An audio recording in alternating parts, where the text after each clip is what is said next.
Bem, bom dia para todos vocês.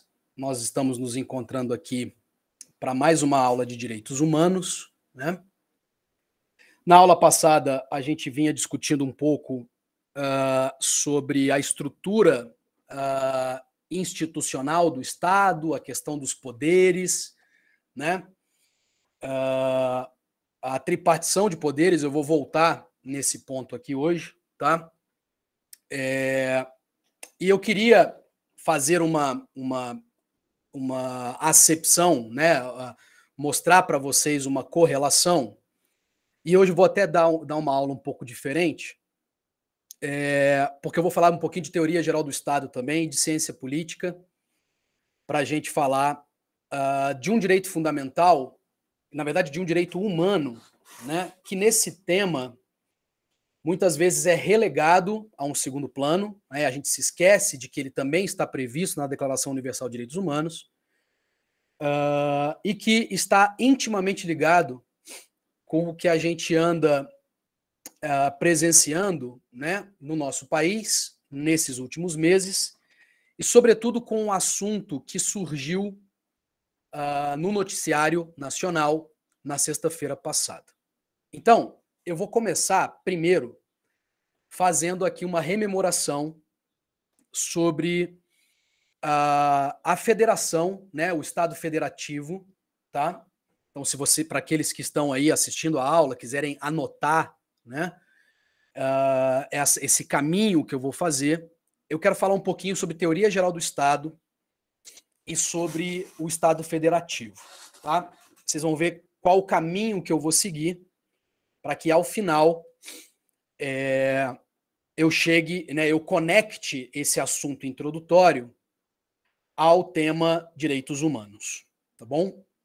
Bem, então, começando pela teoria geral do Estado, historicamente, a gente vivencia, né, se eu puder dividir assim, duas formatações, duas formas de Estado. E essas formas de Estado, elas estão ligadas com a maneira com que o Estado se organiza e organiza as suas instâncias decisórias, os seus instrumentos de poder no âmbito interno.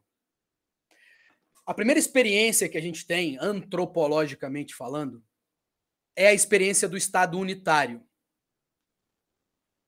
E qual é a característica do Estado unitário? É a característica de que, mesmo que ele seja descentralizado, Estado unitário descentralizado, eu vou falar disso daqui a pouco, é a característica de que a tomada de decisões ou os liames do poder estão concentrados na mão de uma única pessoa. Esse é o dado mais importante de todos. Quando você tem Estado unitário, há o que a gente chama de personalização do Estado.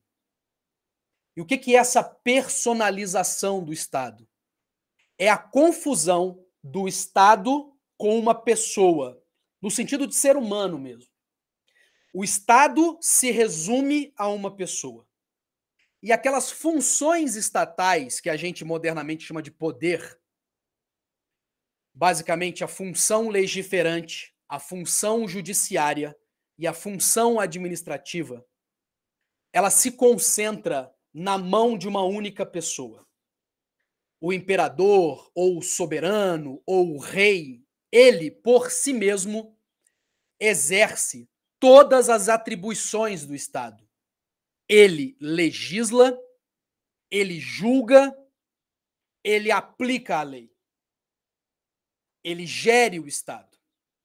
Né? Classicamente, essa figura do Estado unitário a gente percebe nas organizações feudais e absolutistas da Idade Média. Tá bom? Então, historicamente, a primeira experiência que a gente tem sobre o Estado é com o Estado unitário. E eu disse, ainda que ele seja descentralizado.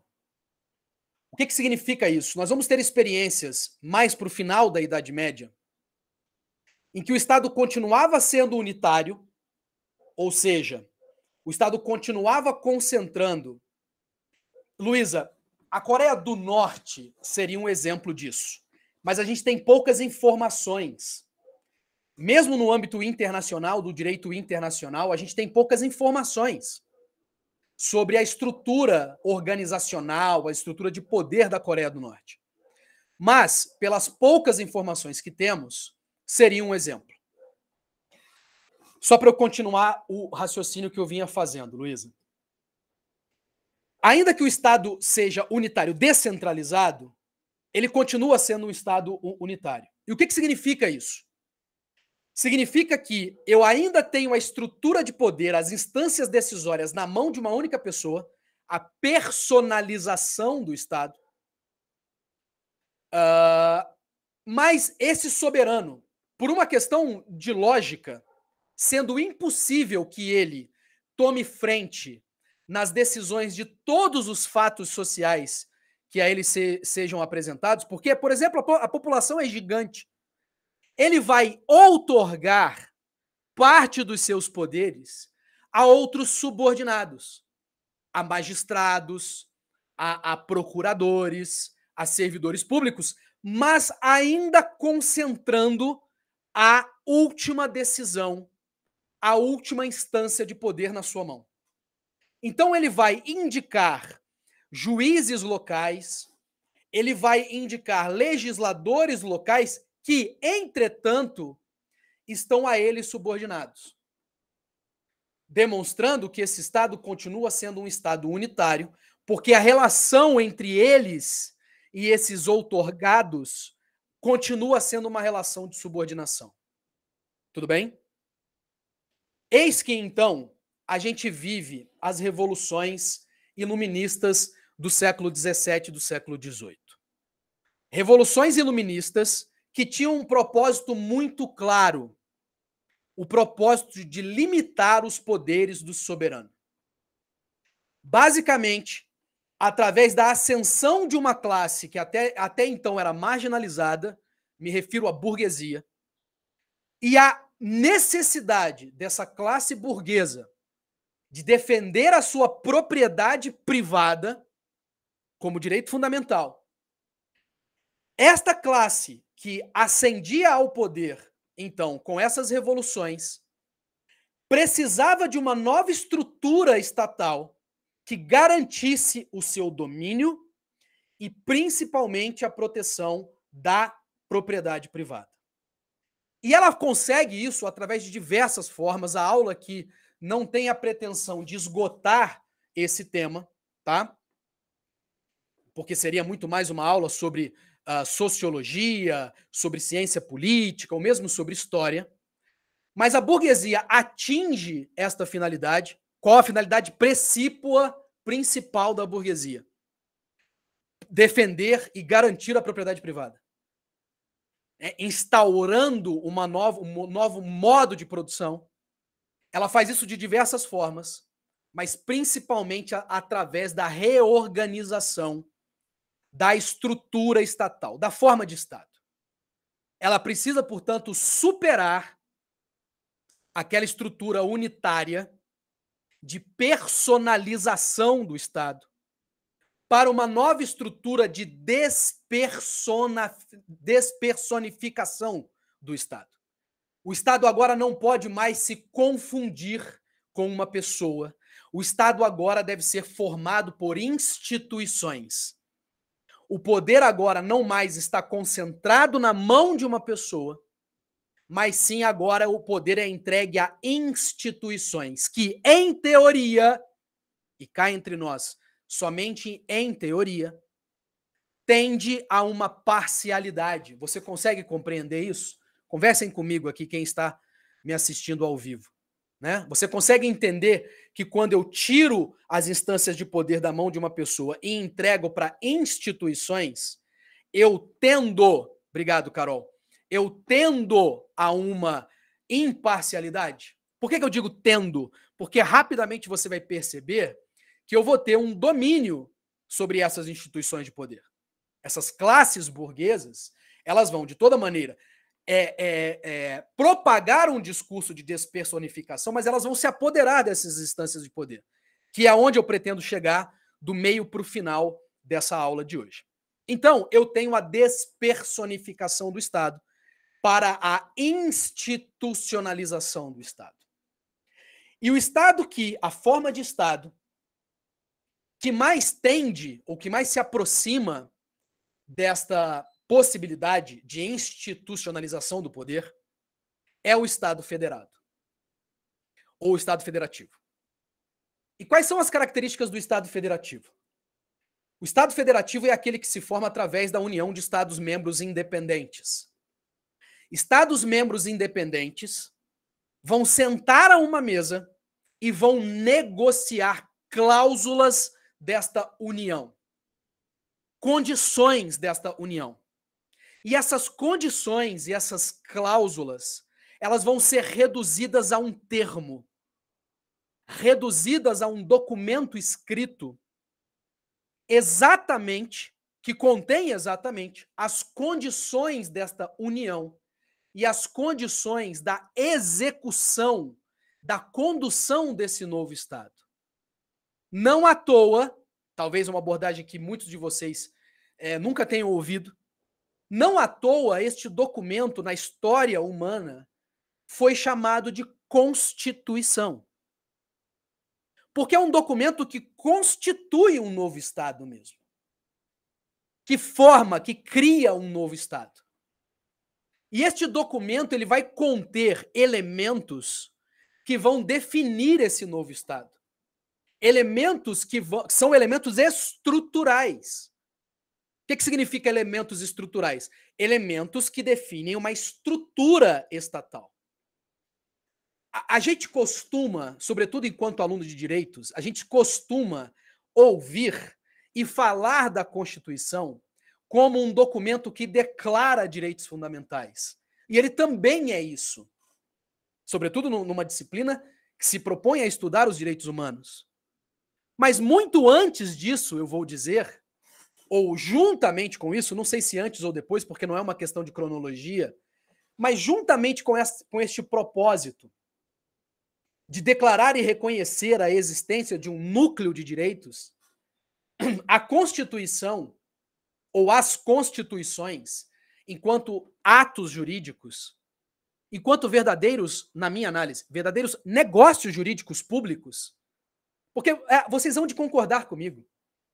Quando, é óbvio que de maneira figurativa, porque não há esse momento propriamente dito, mas quando as 13 colônias norte-americanas sentam-se à mesa para negociar a fundação dos Estados Unidos da América do Norte, elas estão praticando ali, elas estão celebrando ali um negócio jurídico, com cláusulas.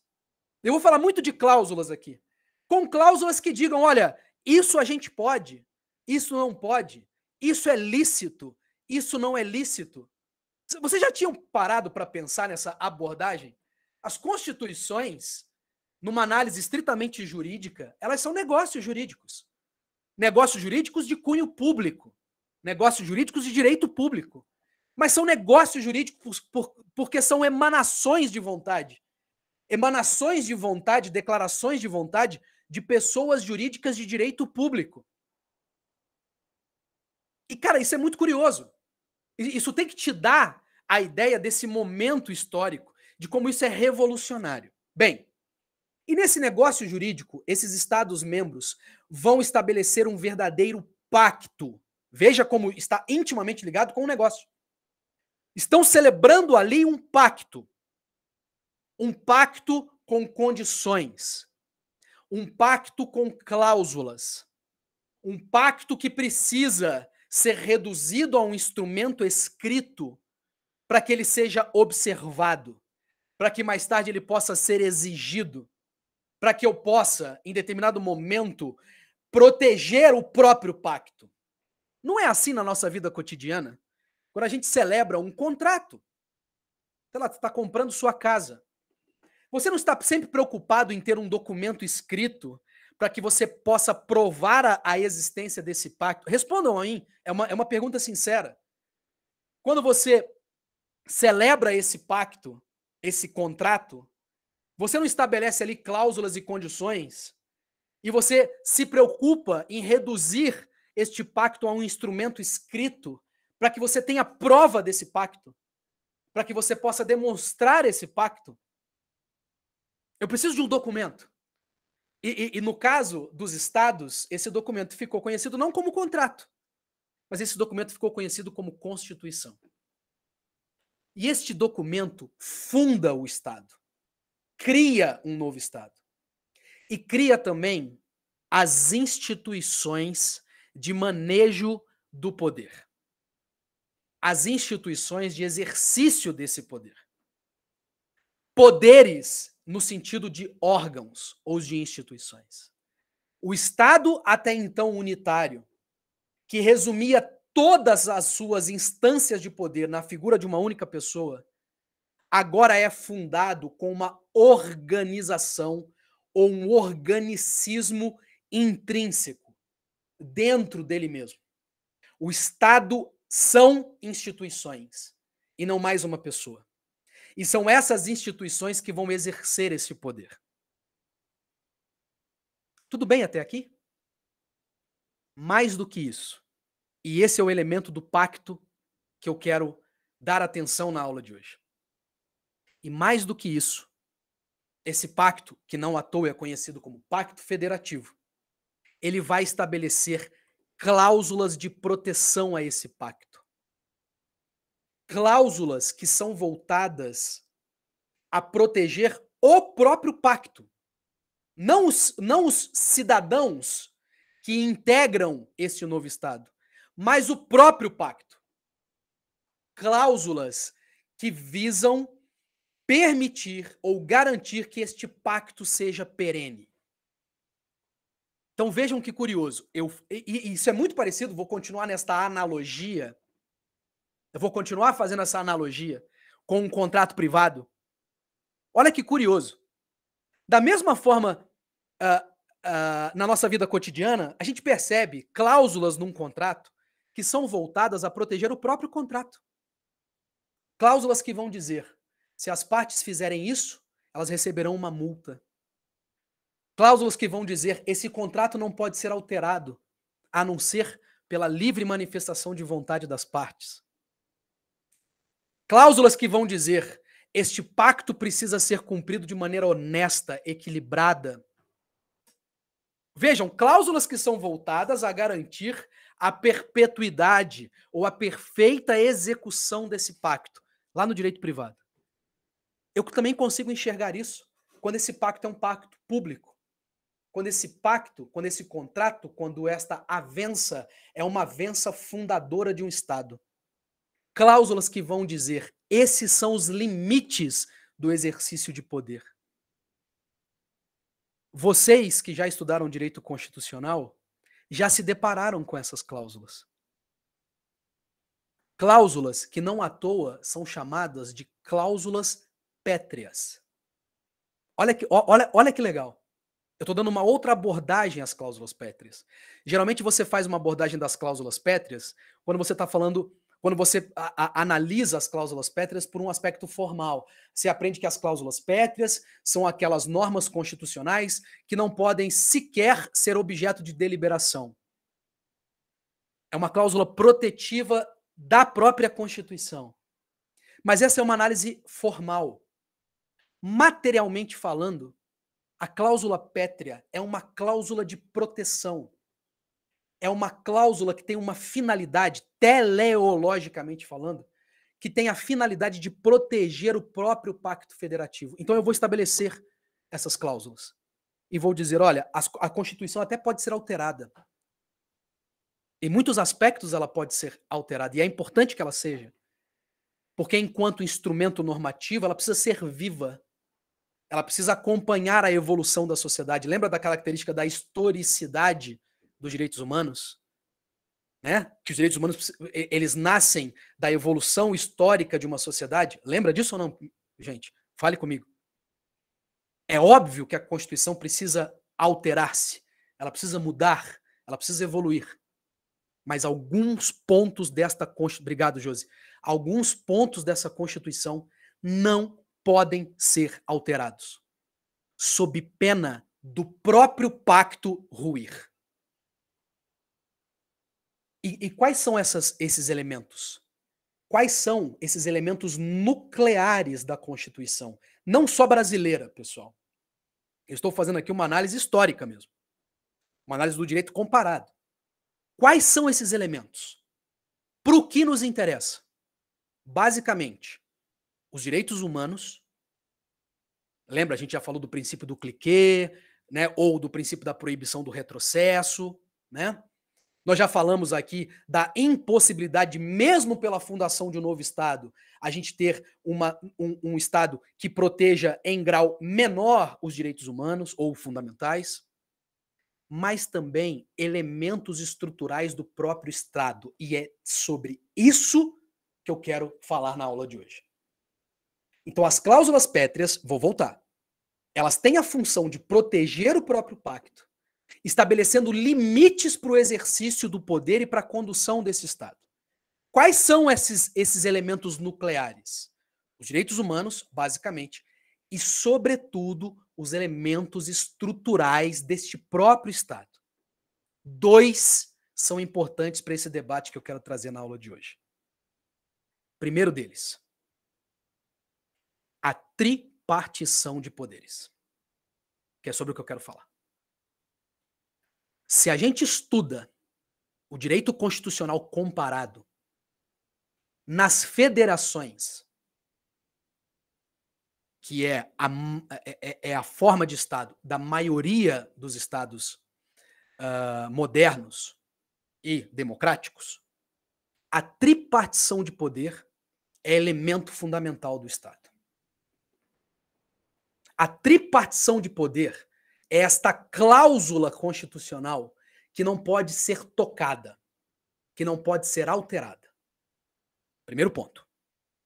Segundo ponto, a autonomia e a independência entre os poderes. Também é outro elemento que não pode ser alterado.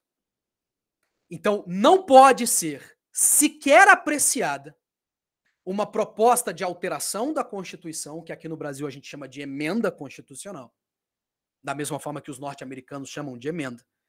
Não pode ser sequer objeto de deliberação, de apreciação, uma emenda que tenda a alterar a tripartição de poderes e a autonomia e independência desse Estado. Foi claro? Até aqui eu estou falando de estrutura do Estado. Eu quero falar um pouco agora sobre legitimação do Estado. Vou te dar um outro elemento para a gente chegar na discussão de hoje, que são os riscos que as democracias modernas enfrentam, numa análise de direitos humanos. Um outro elemento desses Estados federativos é a legitimação do poder. Novamente, a pretensão não é esgotar esse tema, isso daria um livro ou uma palestra, mas eu quero aqui alinhar com vocês algum conhecimento que vocês têm contato com eles lá na ciência política, lá na teoria geral do Estado, lá na teoria geral do direito constitucional. Quando eu falo sobre legitimação do poder, eu estou querendo investigar da onde vem o poder. Como é que o poder estatal se legitima? Porque é uma dúvida que você tem que ter. E aí, a depender do autor que você consulta, ou da escola que você consulta, essa resposta vai vir de uma ou de outra forma. Luísa, você tem que se perguntar, ora, por que eu sigo as leis? Mais do que isso, quem disse que o Estado, entendam, porque eu posso ter aqueles que são cientistas políticos e que estejam me ouvindo agora. A pretensão aqui é ser didático e não ser estritamente técnico, né? A pretensão é me fazer entendido. Você tem que se perguntar, quem disse que o Estado pode criar regras de conduta e que eu estou obrigado a segui-las? Da onde vem esse poder? Eu estou sendo claro na provocação? No que eu pretendo investigar com vocês aqui? Você tem que se perguntar. Obrigado, Luísa. Por quê? Por que que eu sigo nó? Obrigado, Eliciele. Por que que eu sigo essas normas? Por que que nós, enquanto povo ou enquanto nação, por que que a gente obedece às leis? Quem foi que disse?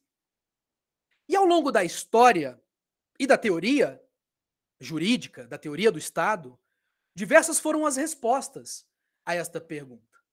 Nós podemos ter um Estado teocrático. E a análise aqui não é uma análise valorativa. Eu não estou dizendo se é bom ou ruim.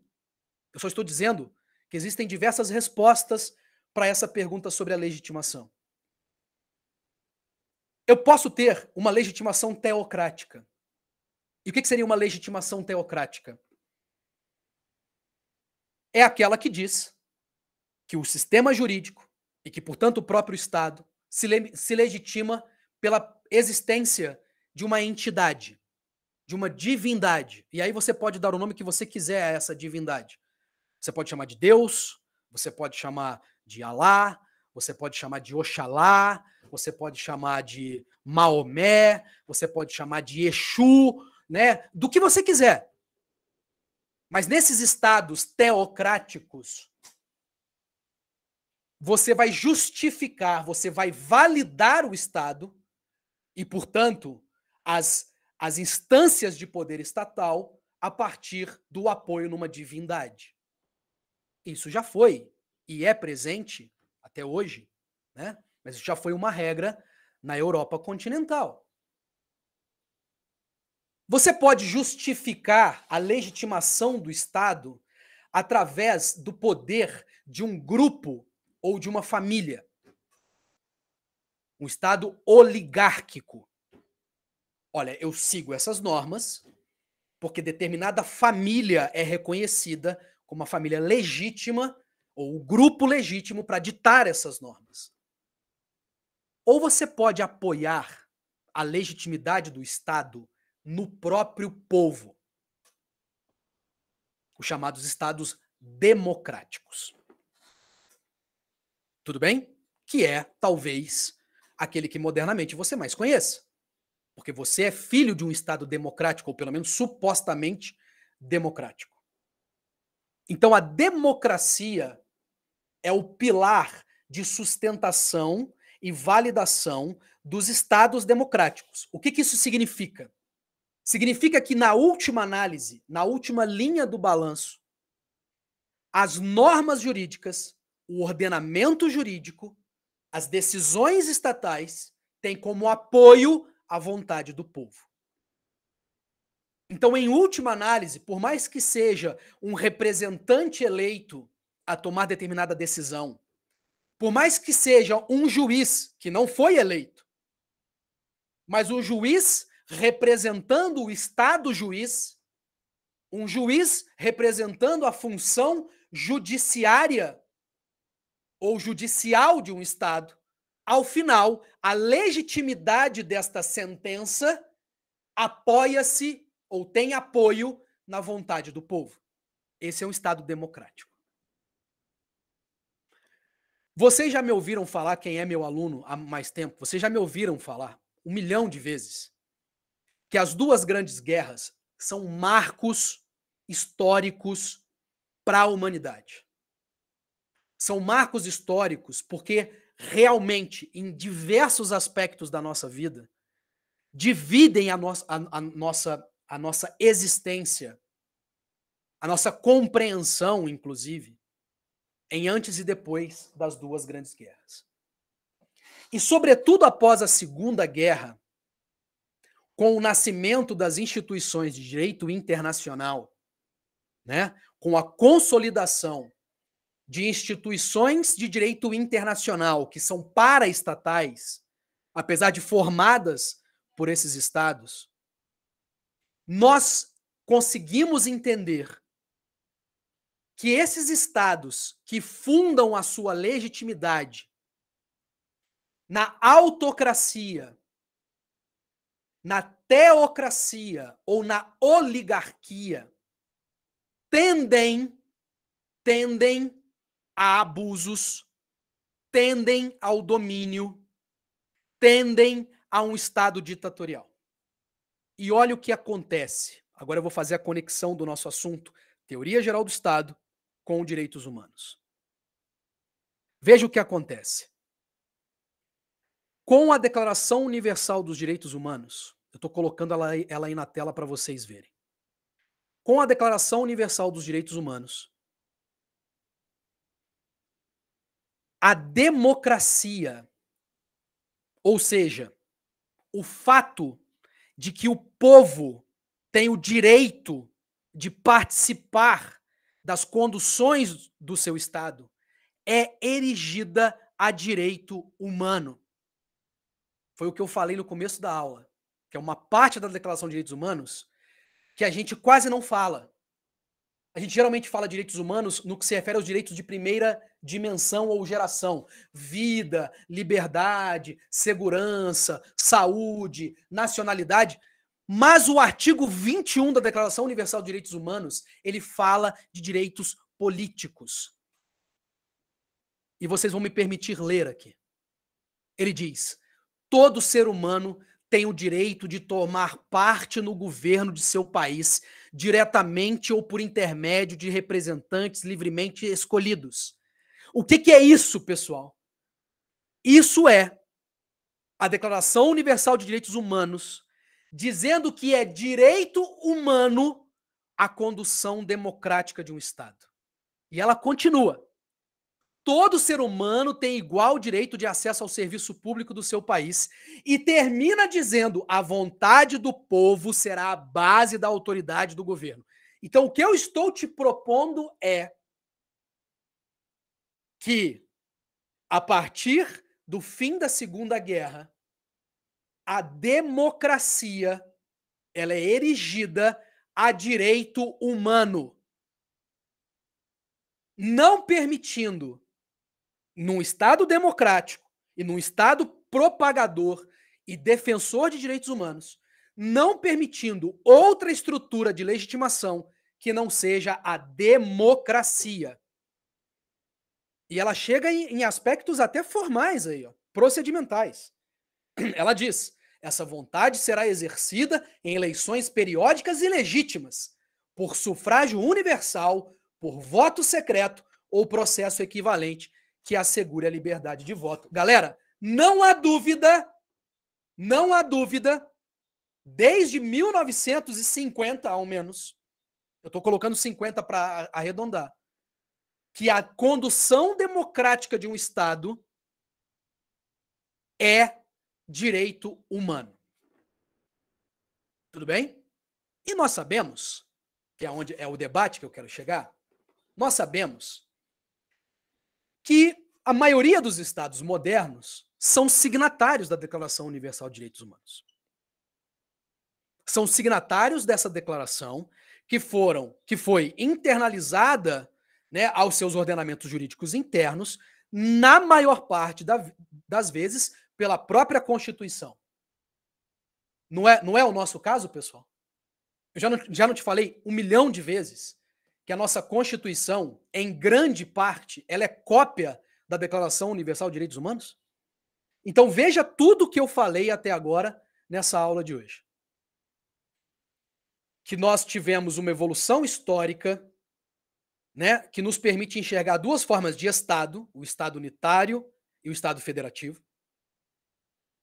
E que nesta evolução, ou junto com esta evolução, né, a gente tem também que falar sobre legitimação do poder. E que esta legitimação de poder ela pode se dar de diversas formas. E que aquela que parece ser, né, a adotada pela maioria dos estados, ao menos os estados ocidentais, é a democracia. E que, a partir da Declaração Universal de Direitos Humanos, eu estou te provando agora, eu estou te mostrando que a democracia foi erigida a direito humano. E que, portanto, galera, está protegida por aquelas cláusulas pétreas que eu falei mais cedo. Ficou claro? Até aqui, quem está me ouvindo aí, por favor, fale comigo. Eu vou tirar da tela o artigo 21. Ótimo. Carol, Michele, Josiane, obrigado a todos. Meninas, também não há dúvida, e este é um processo que no mundo data da década de 70, portanto não é um processo novo. Não há dúvida de que as democracias modernas estão em crise. Só um minuto. As democracias modernas estão passando por um período de cheque. Um período de cheque que está colocando em dúvida a própria sobrevida da democracia enquanto instrumento legitimador do poder estatal. Esse não é um fenômeno exclusivo brasileiro. Esse é um fenômeno mundial. Tudo bem? Que data desde a década de 60. Que não é novo. Tá? Mas que agora está ganhando uma nova roupagem. E é sobre isso que eu quero falar na aula de hoje. O que eu fiz até agora, portanto, foi introdução, para que a gente alinhasse essa base de conhecimento. Vejam a proposta que eu quero te fazer. Eu vou falar mais de América Latina, tá? Porque se eu for falar de Europa, aí eu tô falando da década de 30, né? Porque as primeiras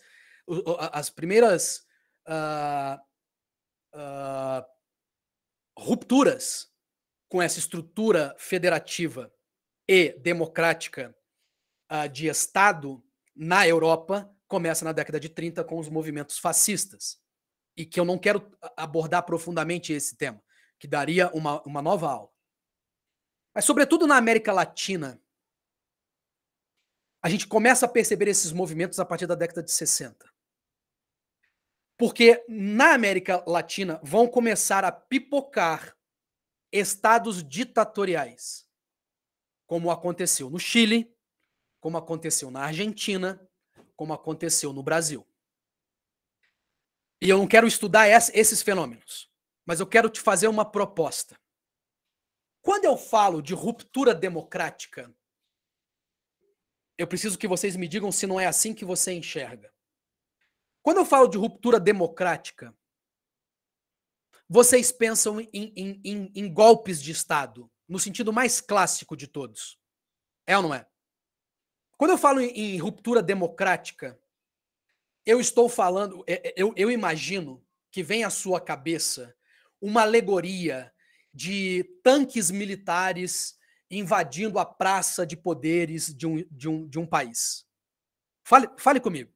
Quando eu digo assim, porque houve uma ruptura democrática no Chile na década de 60, ou na Argentina na década de 70, né? Ou no Brasil na década de 60.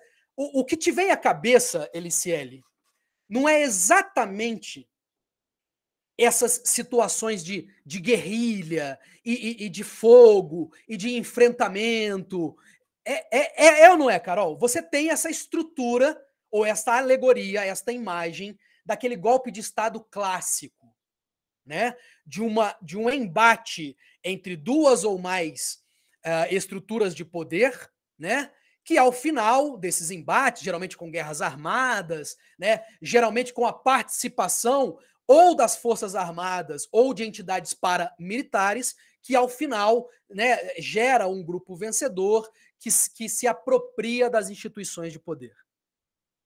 Algumas que estão me ouvindo, hoje eu estou tendo o prazer aqui de dar uma aula para meninas, isso é, né, para mulheres, isso me deixa muito honrado.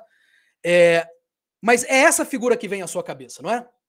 Aquela figura que passa no noticiário, né, de arremesso de coquetel Molotov, etc. e tal. Não, de novo, me digam, quando eu digo em ruptura democrática, você pensa nessa. Até me permitam, até pelo imaginário popular que foi criado com a cultura cinematográfica norte-americana.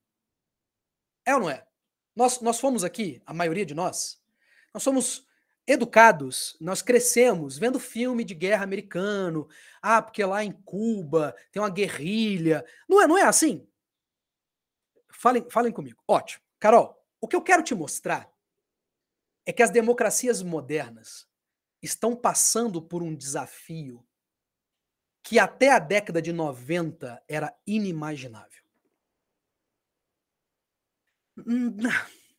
Pelo menos na América Latina. Porque esse movimento, como eu já falei, começa na década de 30 na Europa. Mas que até então era inimaginável. O que eu estou te propondo? E eu vou te mostrar isso aqui. Eu estou te propondo que aquelas cláusulas pétreas que eu falava no começo da aula, nessa introdução, elas serão colocadas em xeque não mais por disputas de poder armado, não mais por essas revoluções, né, por essas guerrilhas, mas elas vão começar a ruir por dentro. Elas vão começar a ruir por um discurso que vai se apoderando dos meios de exercício do próprio poder. Um discurso que vai atacar exatamente as cláusulas pétreas, colocando em dúvida se a democracia realmente existe ou acontece naquele Estado, ou se a democracia realmente existe ou é a melhor opção para aquele Estado. Ou seja, eu vou te mostrar o ataque à democracia sem o disparo de uma arma de fogo. Eu vou te mostrar como as democracias modernas estão sendo colocadas em xeque sem que haja o arremesso de um coquetel Molotov. As democracias modernas vão começar a ser colocadas em xeque por dentro, por um discurso que vai se apoderando dos meios de debate popular e de debate político. E eu acredito, Regina, que você já começa a fazer a acepção do que eu estou falando. Você já começa a fazer a ligação do que eu estou falando, sem te dar ainda elementos dessa crise democrática moderna, você já começa a fazer ligações. Então vejam o seguinte, isso é histórico, isso não é no Brasil. Isso se deu na Alemanha na década de 30. Isso se deu na Itália na década de 30. Isso se deu nos Estados Unidos em 2016. Isso está se dando no Brasil desde 2016. O primeiro elemento da crise moderna, atenção para isso, para aqueles que anotam, para aquelas que estão anotando. O primeiro elemento que a gente consegue identificar que é um elemento comum de todos os estados que passaram por essas crises democráticas é uma crise econômica ou política. O primeiro elemento que a gente percebe em todos os estados que passaram por essas rupturas democráticas é a presença, o acontecimento de uma crise econômica ou de uma crise política. Então, geralmente, eu tenho um estado que está economicamente falido, eu tenho um estado que está passando por uma disputa de poder que não chega a um consenso. E esse é o primeiro elemento. O segundo elemento é o surgimento, geralmente, de uma voz marginal. O que eu quero dizer com voz marginal? E eu aqui aproveito para abordar a importância do partidarismo. O surgimento de uma voz marginal. O que é voz marginal? Voz que não fazia parte do debate político principal. Usando uma expressão em inglês, pela falta de uma expressão análoga na língua portuguesa, surge uma figura que não é do mainstream. Não faz parte essa figura de partidos políticos clássicos. Uma figura que não é parte sequer dos ambientes públicos de debate, uma figura que é marginal mesmo, acessória, pequena. E essa figura, Regina, ela começa a propagar um discurso chamado, tecnicamente, de demagógico. Um discurso antissistema. Um discurso que começa a propagar ideias de que o sistema faliu. E que ela começa a atacar... Isso não é brasileiro, Regina. Eu repito, isso tem a primeira experiência na Itália na década de 30. Isso se reproduz com as mesmas características na Alemanha na década de 30, 40. Isso vai acontecer nos Estados Unidos da América do Norte a partir de 2016. Isso vai começar a acontecer no Brasil a partir de 2016 também. Um discurso marginal começa a ganhar holofotes. Um discurso que é demagógico, um discurso que é antissistema, um discurso que é absolutamente abstrato. Em qual sentido? No sentido de que ele não traz propostas concretas. Um discurso que não ataca pontos de maneira técnica, que aponta as causas e propõe soluções, mas um discurso abstrato, populista, demagógico nesse sentido. Segundo elemento, já tracei dois elementos. Primeiro, geralmente uma crise econômica ou uma crise política. Segundo elemento, o surgimento de um discurso marginal. Um discurso que é populista, que é demagógico, que é pouco técnico, que não apresenta soluções próprias, técnicas, objetivas, mas muito mais um discurso demagógico. Terceiro, uma vontade ou uma inércia, melhor dizendo, das estruturas de poder já instituídas, do mainstream mesmo, partidos políticos, órgãos estatais, de combater esse discurso. Esse discurso que vem surgindo. Esse discurso não é combatido. Ele é absurdo, mas ele não é combatido. Ele é absurdo, mas ele vai ganhando adeptos. Ele vai ganhando espaço. De tão absurdo que é, ele vai ganhando ouvidos. E aquilo que era um discurso marginal começa a virar um discurso principal. Por quê? Você pode se perguntar, ué, Jorge, mas por quê? Por que esse discurso, que é um discurso marginal, que é nitidamente populista ou demagógico, ele vai ganhando poder? E aqui, os autores, porque eu não estou tirando isso da minha cabeça, não. Ao final, eu vou te indicar uma obra, tá? Uma obra que eu gostaria muito que você lesse.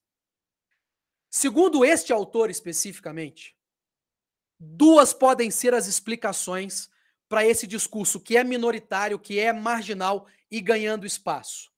Dois podem ser esses discursos, ou as justificativas. Primeiro, as organizações do mainstream, ou seja, esses políticos clássicos, esses partidos políticos clássicos, têm a falsa visão de que podem se aproveitar desse discurso populista para angariar votos e depois descartá-los. Eu estou falando da Bolívia da década de 60 e 70, tá? E depois da década de 90 de novo. Então, os partidos políticos do mainstream mesmo, que já fazem parte da vida política há décadas, têm a falsa visão de que podem... É quase que um menosprezo mesmo. Podem se aproveitar desse novo discurso demagógico, dessa figura caricata, para capitalizar em cima do seu trabalho e depois descartá-lo, retirá-lo do poder. Ou, primeira hipótese, ou uma segunda hipótese, a falta de capacidade política para resistir a esse discurso. A crise política é tamanha que os partidos políticos clássicos, os atores clássicos dos meios de poder, não têm mais força para rechaçar essa figura, deixando um grande vácuo no discurso público que essa figura se apodera desse vácuo. E esta figura, quarto elemento. Primeiro, vamos recapitular. Primeiro elemento da crise democrática moderna. Primeiro elemento, uma crise econômica ou uma crise política. Segundo elemento, o surgimento de um discurso marginal, absurdo, abstrato, populista, demagógico. Terceiro, a absorção desse discurso marginal para os espaços públicos de debate clássico. Ou porque pensa-se que é possível aproveitar-se desse discurso para capitalizar sobre ele e depois descartá-lo, ou porque é um grande vácuo político que esse discurso vai ganhando meio. Quarto elemento, ataque destes discursos aos próprios fundamentos do Estado federado e da democracia. Olha o que eu disse mais cedo. Eu vou te mostrar a crise democrática sem o disparo de um canhão, sem o arremesso de um coquetel Molotov. Essas estruturas de poder, ou melhor, esse discurso marginal que vai colocar a própria democracia em xeque, começa a atacar as próprias estruturas classicamente consolidadas como fundamentais, como pilares do Estado democrático. Quais delas? Direito humano, que eu acabei de te mostrar no artigo 21 da Declaração Universal de Direitos Humanos. O sistema eleitoral. Eu começo a contestar o próprio sistema eleitoral. Vocês estão entendendo do que eu estou falando, né? Eu começo a colocar... Não é exclusividade brasileira, Regina. Essa técnica data de 1930 na Europa. E ela continua aí presente até hoje. Eu começo a contestar a autonomia dos poderes, Regina. Por isso que eu fiz a introdução falando sobre tripartição de poderes e autonomia de poder. Eu começo a atacar o judiciário. Eu começo a tentar intervir no judiciário, dizendo que o judiciário está extrapolando seus poderes, dizendo que o judiciário é inimigo do povo. Vocês estão me acompanhando ou não, pessoal? Meninas, falem comigo. Gabriel está aí também agora. Ou seja, a ruptura democrática, Eliciele, ela é interna. Ela não vem mais, obrigado, gente, ela não vem mais de um choque entre parcelas da população ou da nação. Não vem mais de uma disputa de guerrilha. Ela vem de um discurso.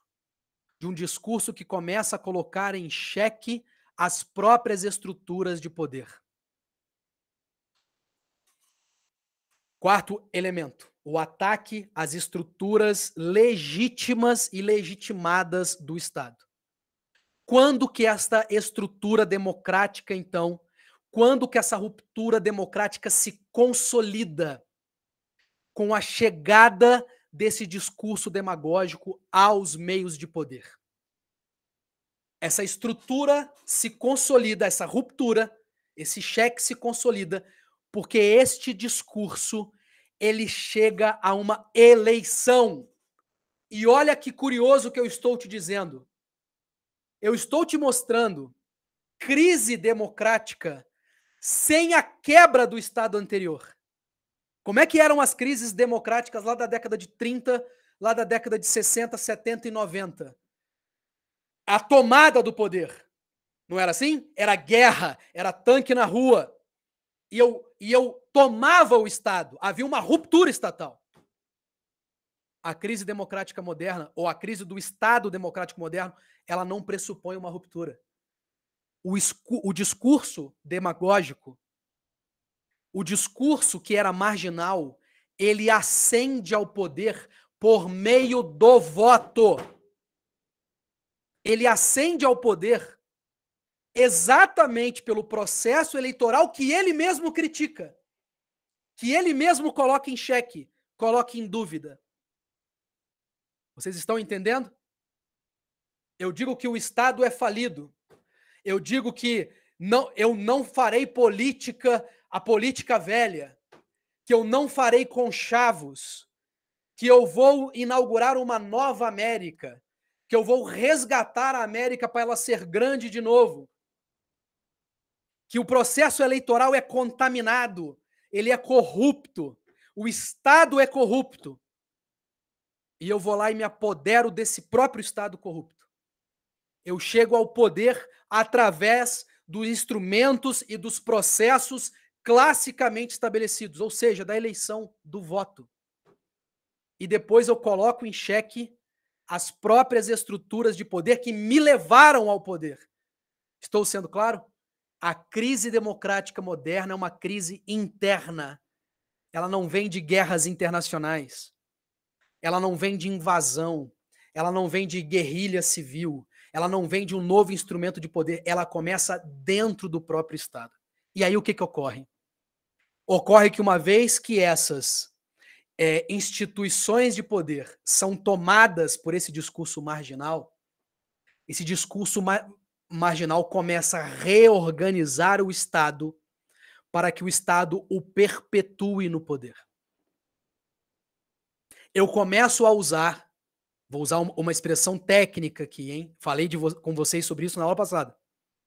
Eu começo a usar a lei, eu começo a usar a Constituição para validar a minha ascensão ao poder. Então eu vou dominando o judiciário, não subjugando o judiciário pelo emprego da força ou pelo emprego da arma, mas reestruturando o judiciário.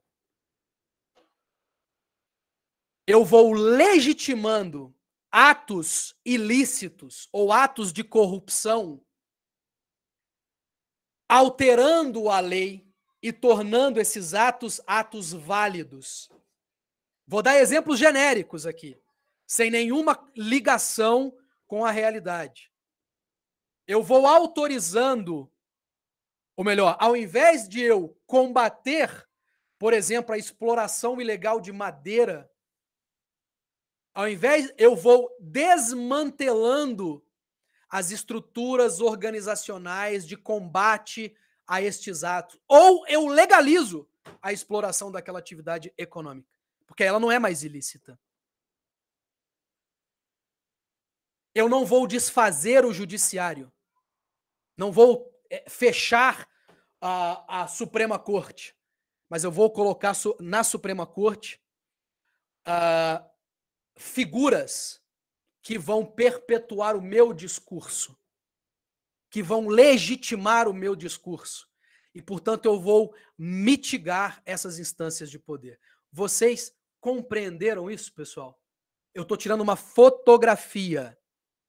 Me disse até aqui, se até aqui eu fui claro, por favor, desse fenômeno mundial. Maravilha, Eliciele, obrigado. Ótimo. O que eu vou te perguntar? Que é a pergunta de $1 milhão. É possível, porque a dúvida cruel é a que vem agora. É possível que a própria democracia se proteja dessa crise interna que vem dela mesma? Porque, entende? Eu estou te mostrando como os estados democráticos vão sofrer ataques que são internos, que vão se utilizar da própria democracia. De uma democracia disfarçada, para que depois que eu ascendo ao poder, eu transforme esta democracia numa autocracia. Na concentração dos poderes na minha figura. Geralmente do executivo. Aí a dúvida é a seguinte: será que é possível? Será que o próprio Estado democrático de direito tem instrumentos suficientes para se proteger dessas rupturas? E as respostas aqui são meio dúbias, pessoal. É uma grande dúvida mesmo que a gente tem. Primeiro, não dá para dizer, por mais que haja, olha o discurso ligado à nossa introdução dessa aula de hoje. Por mais que haja previsto nesses instrumentos normativos, basicamente na Constituição, mecanismos de proteção do próprio Estado federativo e do próprio Estado democrático, como, por exemplo, as cláusulas pétreas, como, por exemplo, os órgãos de investigação, como, por exemplo, a autonomia entre os poderes. Não é possível dizer que a simples existência desses instrumentos são capazes de proteger a democracia. E você tem que entender isso. Sabe por quê? Porque no momento em que esse discurso, que essa crise se instaura, eu não disse que essa nova estrutura de poder vai se apoderar das instituições? Eu não disse que esse discurso, que era até então marginal, se torna um discurso dominante, que acaba dominando todas as estruturas de poder do Estado, do legislativo ao judiciário?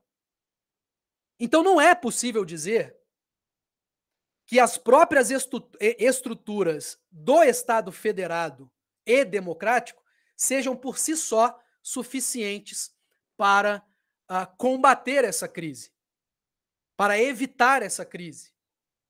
Então, a primeira resposta é que não é suficiente que a própria democracia, por simplesmente ser a democracia, consiga combater essas crises. Quais são as propostas para que esta crise, né, não ocorra, né, ou que ela não se perpetue? De que maneira ou quais são os instrumentos que a gente vai poder utilizar para se evitar, né, que essa crise se instaure ou que essa crise permaneça? O Steven Levitsky, que é, né, o autor no qual eu estou me baseando para dar essa aula, né, e aí fica a dica já para você que se interessou pelo assunto, leia a obra Como as Democracias Morrem, tá?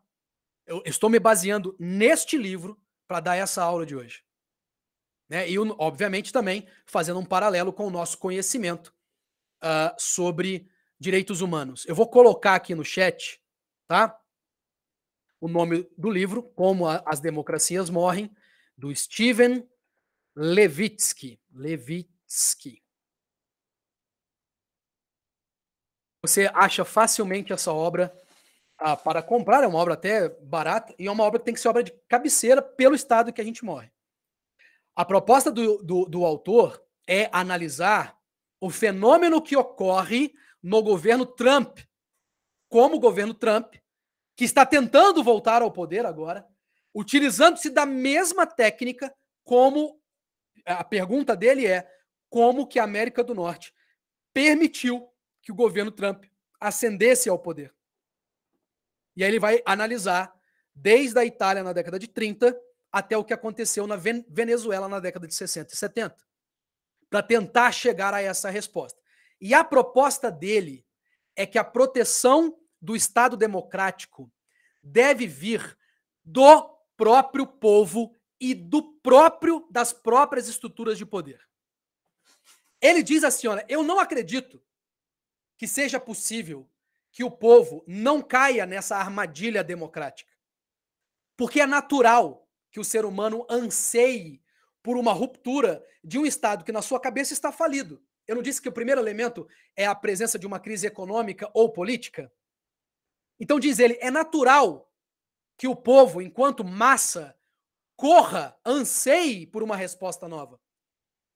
E é natural que esta acepção aconteça. Ora, o Estado está em crise porque essa estrutura é uma estrutura ruim. Então vamos romper com essa estrutura e tentar uma estrutura nova. Mas ele propõe que as próprias... Atenção para isso. Que as próprias estruturas clássicas de poder e de exercício democrático devem ser as guardiões da democracia. Olha o que ele diz. Um exemplo. A primeira forma de se proteger desse discurso demagógico é que os partidos políticos clássicos não deem espaço para essa figura. E ele tem razão. Se nenhum partido político, eu aproveito para falar de partidarismo aqui também, se nenhum partido político aceita essa figura e dá espaço a ela para propagar esse discurso, essa figura continuaria sendo uma figura marginal. E que, com o tempo, ela tenderia a sumir. Não é isso? Ela só ganha popularidade porque ela acaba chegando aos meios de propagação, né, e ao debate público moderno. Então, disse o Steven Levitsky, que se nenhum partido político clássico, né, consolidado, né, que já estão nos meios de poder há muito tempo, se ninguém der espaço para essa figura não surge. Qual é o problema? Segundo ele também. O problema é que muitos desses partidos políticos clássicos vão tentar se apoderar desse discurso exatamente para se manter no poder. E aqui, meninas e Gabriel, aqui eu lembro de uma pergunta que uma aluna minha, a Cecília, fez na aula de ciência política da quarta-feira. Na verdade, não foi nem uma pergunta. Ela virou para mim e falou assim: professor, eu não concordo com esse negócio de pluripartidarismo. No meio da aula de ciência política, o debate era próximo desse, ela falou assim: eu não concordo com esse negócio de pluripartidarismo. Eu tomei um susto. Eu falei, mas como assim, Cecília? E aí, rapidamente, quando ela foi falando, eu entendi que, na verdade, o que ela não concorda é com essa obrigatoriedade de se filiar a um partido. Ela usou a expressão errada. É óbvio que ela não defende a existência de um único partido ou de dois apenas. Mas ela estava criticando a obrigatoriedade de, no Brasil, um candidato, vocês viram aí na Declaração Universal de Direitos Humanos, né, que é direito humano poder participar do meio político, poder se candidatar, votar e ser votado. Ela critica, segundo ela, né, na cabeça dela, é ruim isso. A pessoa poderia se lançar sozinha para uma candidatura. E eu vou te mostrar que a obrigatoriedade de adesão partidária, como é o caso brasileiro, acaba sendo um escudo para esses discursos minoritários. Quando você obriga que, para ser candidato, uma pessoa esteja afiliada a um partido político já estabelecido, você cria uma cláusula de barreira para esses discursos muito minoritários. E geralmente exagerados, demagógicos e populistas.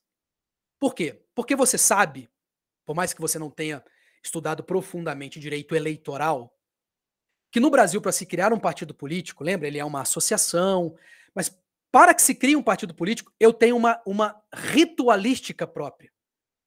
Eu preciso de tantas assinaturas, espalhados por no mínimo tantos estados, de cidadãos, ou seja, de pessoas que têm capacidade política ativa.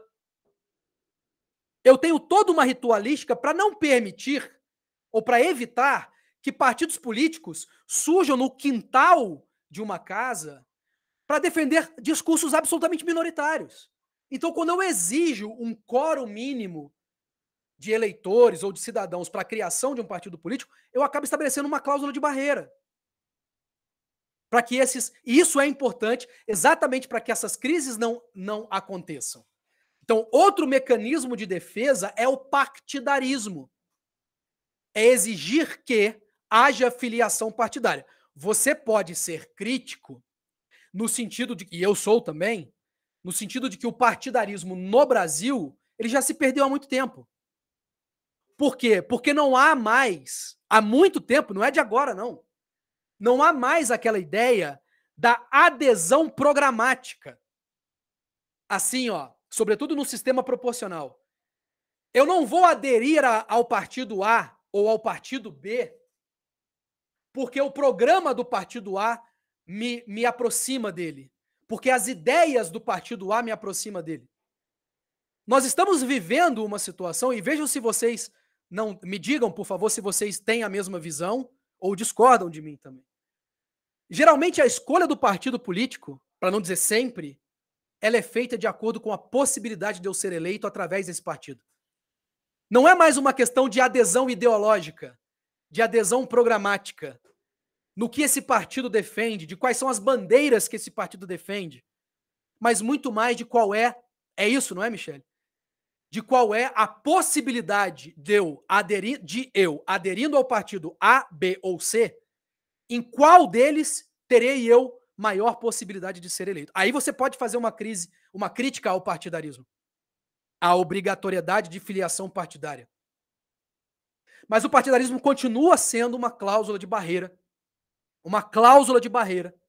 ou seja, uma proteção, um escudo contra esses demagogos que vêm num discurso antissistema se apoderar do sistema, num projeto de perpetuação de poder, num projeto que diz que vai romper com o sistema e que no final reproduz esse sistema de maneira infinita ou indeterminada.